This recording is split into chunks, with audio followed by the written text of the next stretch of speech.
Hello and welcome to You Don't Play Boxing. We all thought, well, maybe not Donna, Francis Ngannou was absolutely playing at boxing, but he shocked Tyson Fury, almost shocked the world, dropping the world heavyweight champion in the third round in Saudi Arabia last night. Didn't get the finish. Obviously, the fight went in distance. Tyson Fury, the victor by split decision. My name is Martin Dom, your host, joined by Donna Corby and by Harry Davies. Gents, in a word, did Tyson Fury win the fight? No. Yes. Oh, perfect timing. No, I think he scraped it. I think he just about scraped it. If people can put the emotions to one side and the incredible nature of Francis' performance to one side and what he did, Fury was nicking all sorts of rounds in the middle of that fight. And over the 10, I think Francis probably won the third. I think the 8th and the 10th, and really any of the rest of them, he probably didn't scrape. He wasn't experienced enough to be able to outwork Fury, and I think the judges are judging it purely as an athletic contest between two boxers. So I think, yeah, in a word, it would be yes. I go with. There's two things you can definitely see. I'll say, just touching on what Donna was saying, I think the reason I was going with no is because the fact that we even have to go and rewatch a fight between Tyson Fury and an 0-0 Francis Ngannou is the reason why I say no. There should. I know, like Donna said, at the end of the day, the judges are just scoring it a boxer against a boxer. But I've not rewatched the fight, but maybe I do go back and rewatch it and say, you know what, yeah, 6-4 Fury, maybe he just edged that. But the fact that to ultimately decide who won that I need to do that anyway is sort of the reason why I say that Tyson Fury didn't win that fight. Yeah, you're right. You can definitely say two things. One, Tyson Fury was terrible, performed very badly, performed below expectations, performed well below what he's capable of doing. And the other, that Francis Ngannou performed far better than absolutely everybody, apart from perhaps him and his team, expected. So those two things are true. But unfortunately, you're right, Harry. If you were just to watch the fight from rounds 1 to 10 and say, and then knowing what you know about the respective guys who deserve to win, you could argue, then you say Francis. But the judges are obviously scoring it round by round, and I felt that Tyson did win the fight at the end, not because he was amazing, just because he was slightly better in more rounds than Francis Ngannou was. But I think you were playing devil's advocate the other day, Donna, when you sort of picked Francis to win. Or if you weren't, then I think you would probably, anyone who thought Francis would perform well, he would simply do, I say simply, he would win by landing a big right hand, and that would be it. But whatever you think about the result, you can't help but be impressed by how he looked, just visually. He looked far more like a boxer, I think, than anyone expected. Yeah, well, look, he's like, he has always told that story of how he got into MMA because he was a big Mike Tyson fan, and it was just the only gym he could get into in Paris was this MMA gym, and he's always wanted to box. He's been boxing his whole life, and he definitely looked a much more complete all-round boxer than, for example, like a Conor McGregor would have looked against Floyd Mayweather, or other examples would be like, I mean, it's disrespectful to even put him in the same class as like a Ben Askren, but Tyron Woodley. I mean, Anderson Silva looked very good against Jake Paul as well, but Nate, like he looked better than Connor, Nate, Woodley, in the region of maybe an Anderson Silva type level, and I think he's going to be ranked in the WBC now, and he's got some serious opportunities on his hands at heavyweight. I think there are fights that people would really like to see. Interestingly, probably the fight people would least like to see, maybe the Usyk one.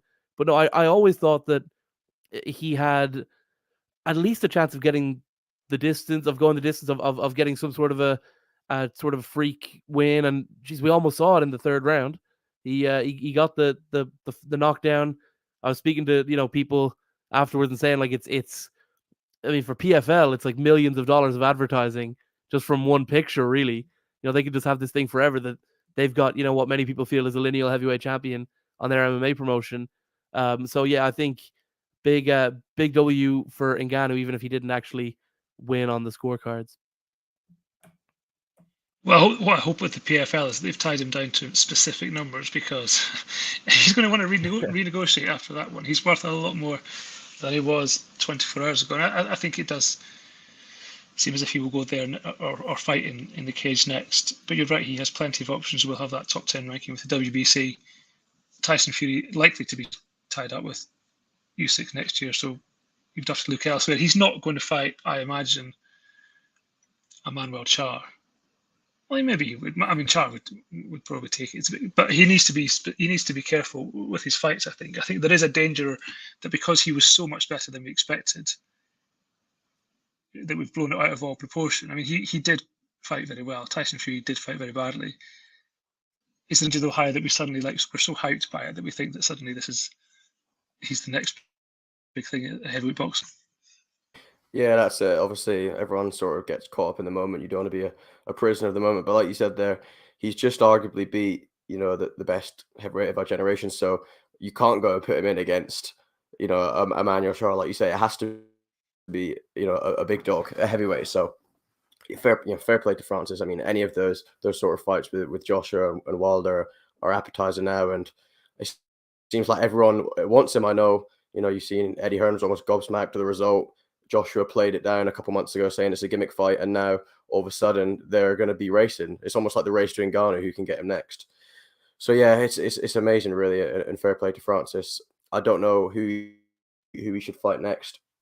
Obviously, like you said, the MMA thing, but he just turned 37 last month, so he's sort of in a race against the clock. You don't want to wait another year before he gets in the ring. Hopefully, he can make his PFL debut. Maybe February, March, and then maybe get another big fight closer to the summer for next year. But put it this way, he's in a great place. There's people a lot of people just thought, he's going to take this payday, go to PFL, fight a couple times, and then retire. Now it's literally like everyone wants him. So it couldn't have gone any better. And I'd almost argue that it's actually better that he lost, because if he won, I feel like, there'd be loads of interviews coming out of the Fury camp of, that was definitely my fight. I feel I was robbed. Now, it's radio silence from Fury, and everyone's sort of on Ngannou's side thinking, yeah, he lost, but really, he actually won that. So Now, the only thing is the time is of the essence for Francis, because he's 37 years of age.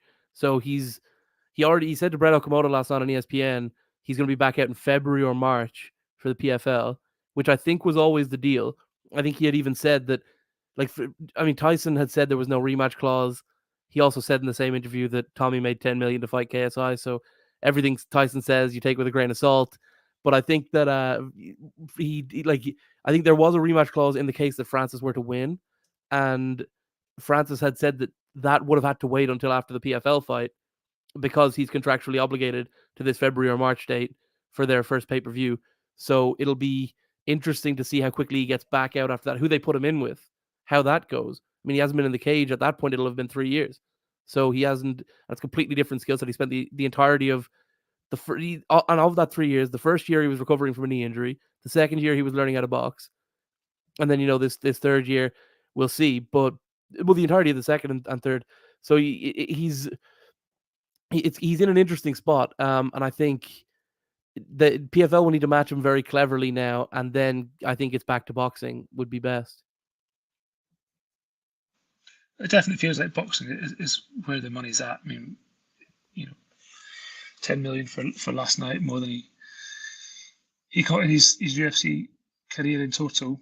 And as you say, it's a shame he's not. I know heavyweights tend to go on longer anyway, but it's a shame he's not 5 years younger. If we were sitting here, a 32-year-old Francis Ngannou, maybe without the injuries, we could be looking at a great few years. But as you said, he's in a fantastic position, and really can just sit back and just let the offers come to him and pick him out.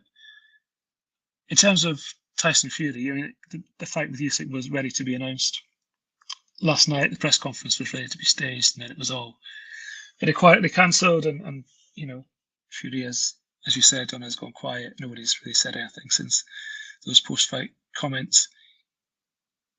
But his team have said they do not want to fight on December 23rd. It was always ambitious, regardless. Even if Fury had, won every round or not stopped him, he could still have been cut on the forehead as he was, or suffered some other injury.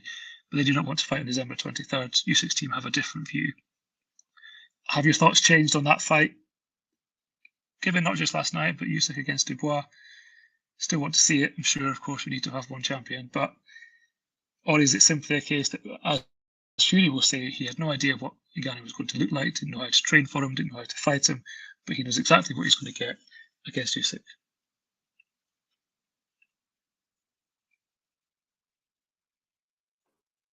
Don't all talk at once. I think that probably it's a more interesting fight.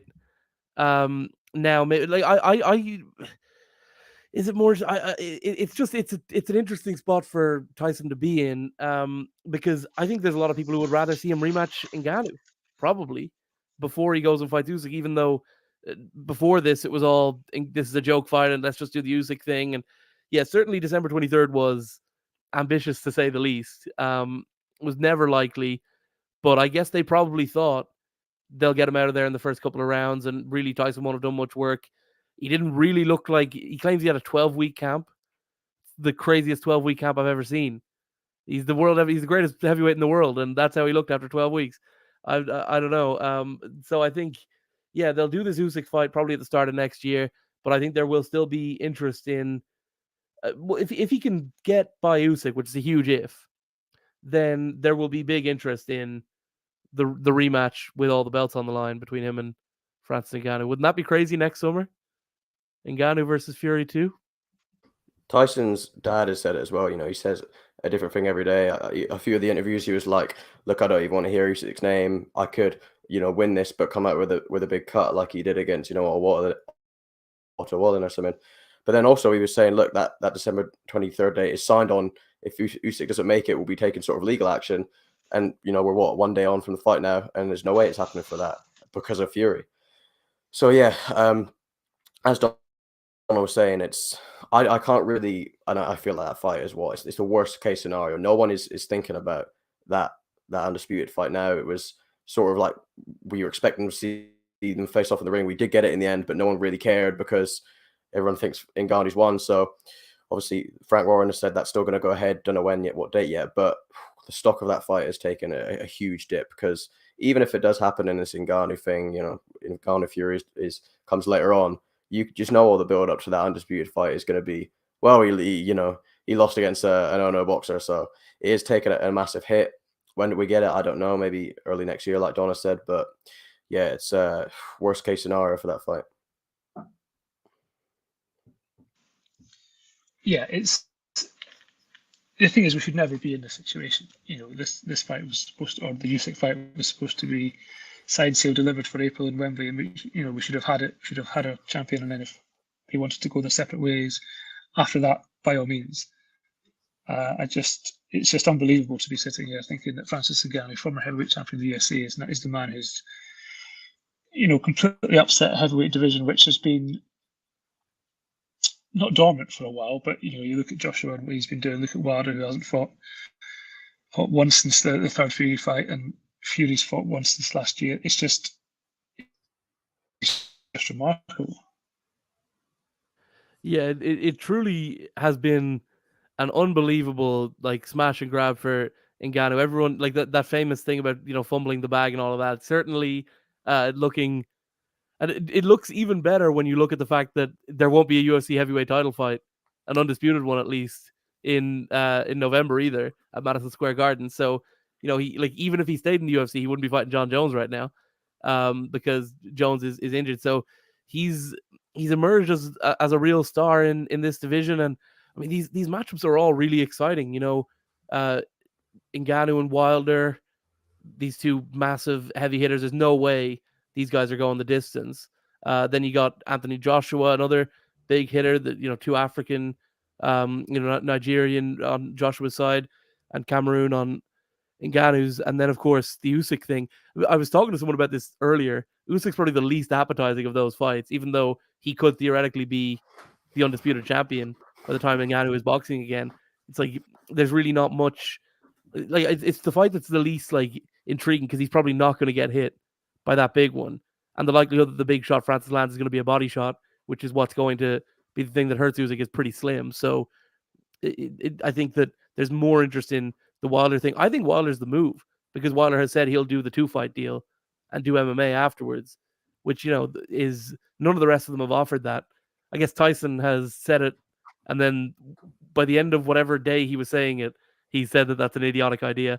So I'm sure, I think Wilder is legitimately interested. He showed up at PFL over the summer and seemed to really enjoy it and stayed the whole time, got there early, stayed till the end, seemed really engaged with it. So there's definitely an opportunity there. And yeah, somehow we are all sitting and talking about what Francis is going to do next and kind of unfazed by the whole Fury and Usyk thing.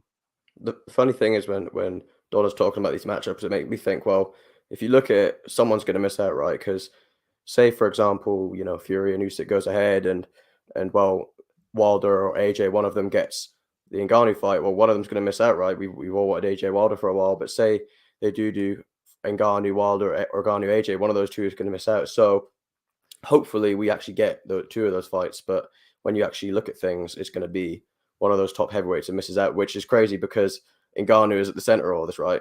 I see him as the sort of money man now because of the way that fight went down last night. So who knows what one we get next year? But as Donna said, I would rather see, I don't know if we want to see Ngannou Fury again, but I'd rather see Ngannou Joshua. I think that's a fight to make, or Ngannou Wilder, just because like Donna said, I don't think it'll go the distance either of them. So that's the two that I want to see. But who knows how it will play out next year? The heavyweight division's been quite weird for a while now. It was one thing for Fury to accept the fight with Ngannou. I think probably most heavyweights would have accepted it on the basis that it was a slight gamble, but odds were very much in his favour. But now it's just such a risk. As much as, yes, okay, there's loads of money, I'm sure, behind a fight, but there's a lot of money for Joshua to fight Wilder, or a lot of money for Joshua to fight anyone if we're talking relatively. But I think what's interesting with Ngannou is whether he's not going to climb the ranking, right? He's not going to fight, as I say, Emmanuel Charr and then fight a Joe Joyce, and then maybe in 2025 fight somebody who's got a belt. But by early next year, it could be that the belts are completely splintered. And it could be that Martin Bucoli fights Deontay Wilder for the WBA, and Martin Bucoli wins and brings the world title back to Scotland. And then Martin Bucoli, again, African descent, fights Francis Ngannou. I mean, he's got so many options. And because he's going to have a fight in PFL, yes, different sport, but it keeps him active regardless. So by the time we get to April, May, so much will have been hopefully resolved in boxing. Ngannou's had a little, well, hopefully a run out, a fight in the cage, and he can just play kingmaker. As well as with that, and like you said, he's the sort of kingpin of the division now, but he got 10 million for that yesterday. You'd have to assume for whatever he gets next, hopefully for his sake, be double. And as Donna was saying with the whole fun with the bag thing with the UFC deal that went out the window, the 8 million, I'm pretty sure that was on the basis that he had to beat John Jones, and now he's looking at another 8-figure payday in boxing against any of the top dogs, and he's at the center of it all. It's just so crazy that we're even having this conversation because we did the preview show a couple of days ago. I know Donna was the only one to sort of rightfully give him a chance, but everyone now has got, egg on their faces. As I said, like Ngannou is at the center of the heavyweight division when most people just thought this would be a mismatch and almost laughed at even giving him a puncher's chance. And now we're putting him at the center of all these big matchups. It's still so much to process given we're just over like 12 hours on from the actual fight. So it's Ngannou is the man to be right now, and fair play to him. He took a gamble on himself and it more than paid off. Just before we finish up, he will never ever say it, even if he is feeling it. But do you think Dana White has any regrets? 1,000,000%. Yeah, 100%. Yeah, I know. Obviously, sort of a good sort of counter argument to this is, look, everyone says like hindsight's 20/20, right? Of course, Dana has regret right now. Look at what Ngannou just did. However, on the flip side, the 1% of people that accurately, predicted that, but the 99% who rightfully sort of did think that, he'd go in there, last a few rounds, and it would be embarrassing. And say the UFC did let him do this while they're under contract. It's a bad look. They've just had their heavyweight champion go in there and get schooled by Fury. But wow, if they would have actually took the gamble, look at how it would have paid off. I mean, we're talking about PFL at the start of this. They've got arguably the best heavyweight in all of combat sports now. This would have been such a good move for the UFC if they would have took that gamble. And maybe it did. Some of it had part to play with the whole McGregor-Mayweather thing. You know, the fact that McGregor didn't get schooled at all, but Floyd sort of carried him and then got stopped. But wow, it would have been a great move for the UFC. And then look, you know, Ngannou comes back to the UFC and that fight with John Jones is on the table. That's bigger than ever now. I don't think that'll ever be the case. Obviously, there's quite a bad blood split with Ngannou in the UFC. But on the flip side, wow, PFL have got a massive heavyweight on their hands. And I fear for whoever has to fight Ngannou in their PFL debut. But at least they'll be getting $2 million for it, right? So the thing with the thing with the McGregor thing is, like, after that fight, everyone was all full of the joys of, like, Conor did this and he landed, and Max Kellerman said he wouldn't land a punch, and he ended up landing 100 or whatever. But nobody was going, so who should he fight at welterweight next or at middleweight? Like, who are the top middleweights that Conor could get in with? Whereas now people are legitimately like, Francis will deserve the ranking that he gets, and you know he'll be a contender. I do think, though, when it comes to the Dana White thing, it's interesting because at the time when this was being tabled, you're talking about the Tyson that fought Dillian White, who had just knocked out Wilder twice in a row and was active enough. He fought Wilder at the start of 2020. COVID happens. He gets another fight in 2021, fights Dillian White. It was a little bit different. And I was listening to George Groves and Carl Froch talk about it today. And Groves was asking, Tyson's in his mid-30s at this point.